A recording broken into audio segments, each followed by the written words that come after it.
Oh, hello there. I'd like to talk to you today about a very important idea in our understanding of alternating current, which is the idea of rectification. Now, what rectification is, it's a process by which we convert an alternating current into a direct current. Now, why is that important? Well, lots of devices that you find around your home use a direct current, not an alternating current, and yet from our main supply, when we plug anything in, we're receiving an alternating current. So the question is, well, why not just have the mains give out a direct current? And that's because, as we saw in one of the earlier videos on transformers, transformers are used to, as part of the process in the national grid, to transmit electricity around a country. And transformers work on alternating currents. Okay, if you've got a power station with the turbine rotating, that will produce an alternating current. That alternating current is sent through the transformer, and it has to be an alternating current at a transformer because an alternating current produces an alternating magnetic field, and that changing flux is what produces the EMF and therefore an alternating current at the secondary coil. So we have to transmit using alternating currents if we want to increase the voltage to reduce the electrical losses. Okay, we talked about that previously. So that's not an option. Now, an example of using direct current is this charger. So when I charge my phone up, I need a direct current to my phone to drive the process that causes it to charge up again. Anything with a capacitor in is the same. It has to have a direct current. Many devices around the house too contain direct current motors. You can get alternating current motors, but direct current motors are used in many small appliances. So a lot of those may be battery powered in case, and then it's not a problem. But if you're plugging into the mains, you need to convert alternating current to direct current. So how do we do that? Well, first of all, let's just go over a few ideas. So this is what an alternating current looks like on the top graph there. Okay, so it has this sinusoidal wave as time passes. So sometimes the current is going one way around the circuit and sometimes it's traveling the other direction. A direct current means that it's always going in the same direction, and it should have the same value. Okay, so that may be 3 volt. The current might be so many amps. Okay, or if you've got a direct current, you also have a direct voltage. Now, how do we get from this picture to this picture then? Well, what we can do, there's a few different processes. So we can have, first of all, what's called half-wave rectification. So I've got this simple circuit drawn here with an alternating current supply. This is a diode. Okay, so a diode is a component that only allows current to flow one way through it, and that'll be in the direction that the arrow is pointing on the diode. If you go the other way, you sort of hit this wall. That's always how I imagine what the symbol means. And then it goes through the resistance. So that's just the total resistance of your appliance, your device. And if you've got this sort of setup, then what happens is when current flows from positive to negative, then the current will flow through the diode, and that's fine. When this terminal becomes positive and this terminal becomes negative, then the current will try to flow the other way, but because of the diode, that won't be possible, and that the energy that the current is carrying will just be dissipated in the diode. So we'll get positive and then nothing, positive then nothing. So this is called half-wave rectification, and we're somewhat closer to where we were before. So we don't have these negative currents flowing around the circuit. It's all positive now, which is progress. But the problem is we have a lot of energy loss here. Okay, that for half of the time the energy is just wasted. So that's not ideal. Now we can improve this. So what we have is full wave rectification. So rather than just a single diode, we've got this more complicated picture where we have 4 diodes in a diamond formation. So if we have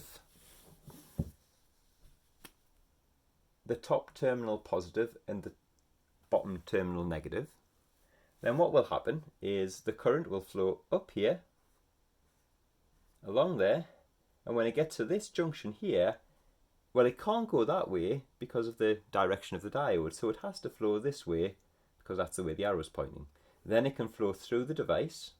Okay, so RL is just the load resistance again. It flows around here, this jumps over this wire here, and it arrives here. Now, which way is it going to go? Well, it's not going to go back to the same terminal it started at, so it's going to flow down here and then to the negative terminal of the battery.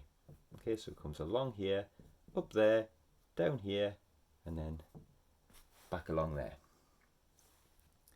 Now, the important thing is when it gets through the resistance here, it is going down. Now, if this was to be positive and this was to be negative, then the current flows the other way. So the current flows from the positive terminal along here, it flows up this wire, and then it gets to this junction. Now, it can't go to the left there because of the direction of the diode, so it has to go to the right. So it flows up to this junction here, and then it will go through the appliance. And then it goes back around here to this junction. Okay, so it goes along there again and up there again. And when it gets to this junction, it now takes this route to get to the, which is now the negative terminal. Now, if you look here, through the resistance, the current has flowed the same way each time. Okay, so it hasn't been lost. The current is always flowing, and it's always flowing in the same direction. So what we have now is we have a situation where the current, for half of the cycle it's doing this, but these negative bits that were lost before, they're not lost anymore. Okay, so we keep all of that energy from every cycle. So that's better. It still doesn't look quite like what we had previously. Okay, but it's certainly closer. We've got it all in the same direction, and we've got no losses. Okay, so it's definitely getting there. Now, one final thing we could do is we could add in parallel with the resistor, we could add a capacitor.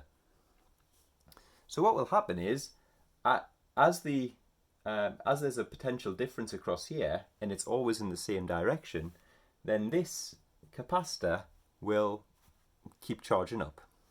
So what will happen now is that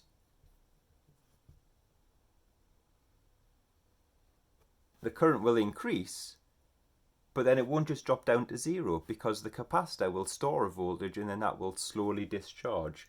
And the rate at which it discharges depends on the capacitance and the resistance of the circuit. So you may remember something called the time constant, which is a characteristic of a circuit. The product of the resistance and the capacitance tells you a typical time over which it discharges.